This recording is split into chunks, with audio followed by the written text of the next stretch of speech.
Hello everyone, CSWord here, and in front of me is a jukebox because in 1.19.1 we have the ability to duplicate allays by giving them an amethyst shard near a plain jukebox. And with that we can now have enough for a item sorting system. He got out. So, uh, similar setup that I had before, we're getting them trapped inside a cauldron, but instead of going in from underneath, we're going in from the side with the cauldron this time. And as you saw, that one got out because you need a block over top now, because apparently being stuck inside a cauldron was a bug that they fixed. So anyway, this setup, we're pushing the cauldron in from the side using an observer, and we have a piston here that's pushing down a block, just because if the allay gets trapped inside the block right there, he will actually sometimes fly up through the block, so we have to push the block in from above. No biggie. Anyway, we have an allay trapped in a minecart, break the rail, place a block, and you can't have any block on the diagonal here. I should probably mention this. Otherwise, when you break the minecart, he'll pop out onto the block for no reason whatsoever. So I'll go ahead and break that. Now let's use the bow and break the minecart, flip the lever, and now the allay is in the cauldron, but he's actually stuck in the wall there, and if we move the cauldron now, he could actually fly out.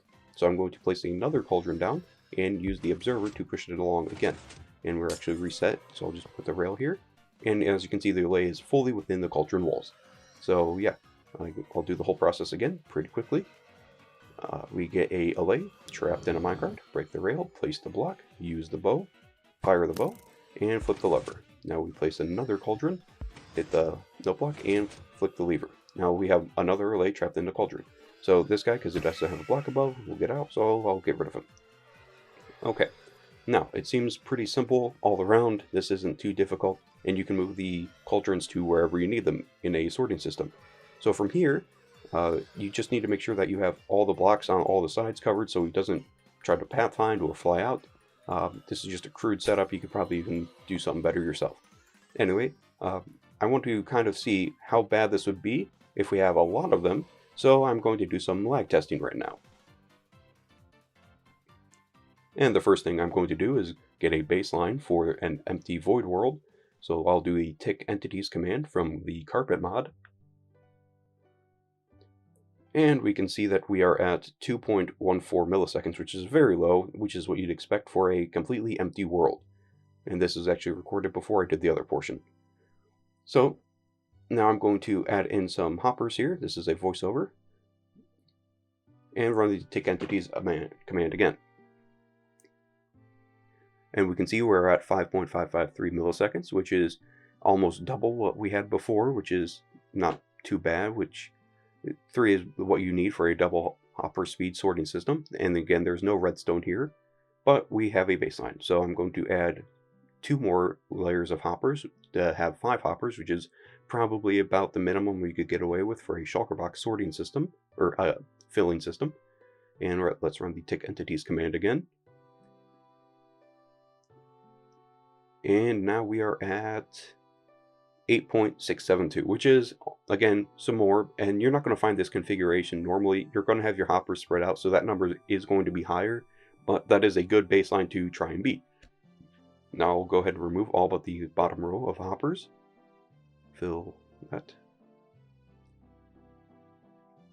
Over to here with air. Okay, and now I'm going to put the row right above the hoppers with cauldrons, as that's what we keep the allays trapped inside of. And now I'm going to go through and hand fill each of the cauldrons with an allay manually.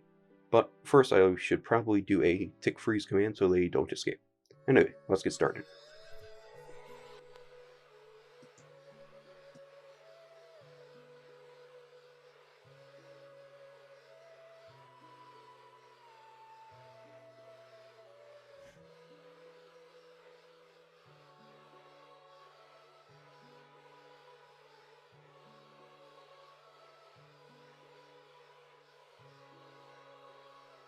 And with that, we have all of them in place, so I'll now do a fill command to cover them with glass blocks. So from there, all the way over to here, we'll do a fill with white stained glass. There it is. Okay, so now I can go ahead and unfreeze them, do a tick freeze again, and now we have a 1089 allays, which are making just a ton of noise and a ton of lag. So I guess I'll go ahead and do the tick entities command. Obviously we are going to be pretty high given just the frame drops I'm having. And we are sitting at 69, nice, 0.98 milliseconds. So yeah, obviously we are experiencing quite a bit of lag because there are a lot of entities. I'm in 119.2, and just by looking at them, I dropped below 60 FPS. So yeah, probably not the best idea to have that many, all in one place. Yeah, with this many, I would assume not for your main storage system to sort every single item, but I am kind of curious. What if I look away and try and run the command? Since I'm not rendering the entities in my vision or field of view.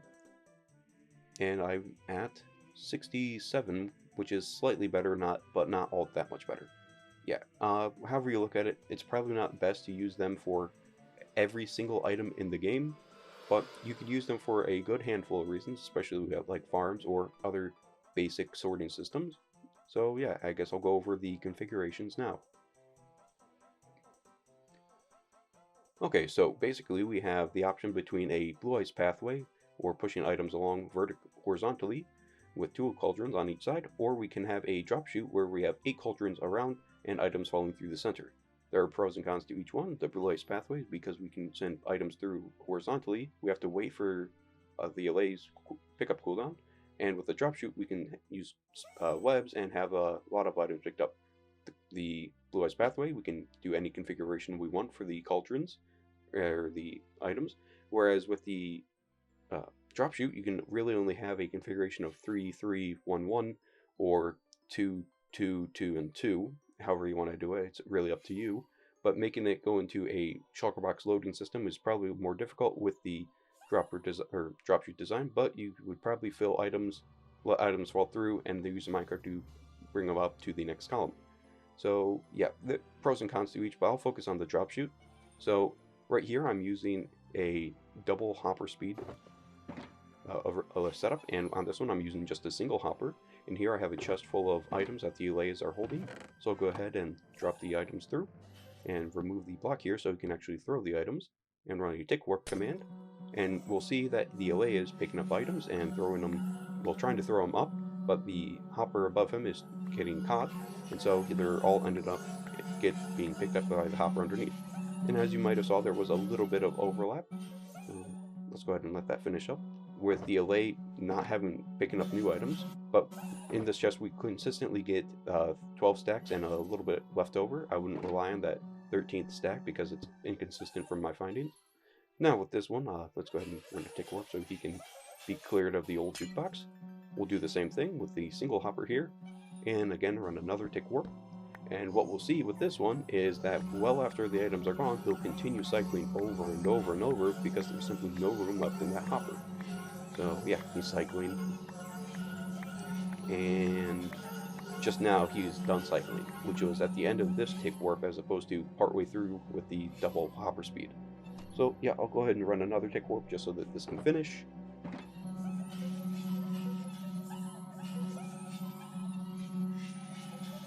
Okay, yeah, I should probably close this node block off. And we can see you've got a consistent 11 stacks, and the 12th one is questionable. So we get one more stack with the double speed, and he's not cycling through items. But with the single speed, you're pretty close, but he's cycling through items. Just don't rely on that last stack, though. So yeah, probably the best idea for single item non-stackables or very rare items is a single hopper, but for the most case, you probably want to go with the double hopper speed for most bulk items like cobblestone and stone.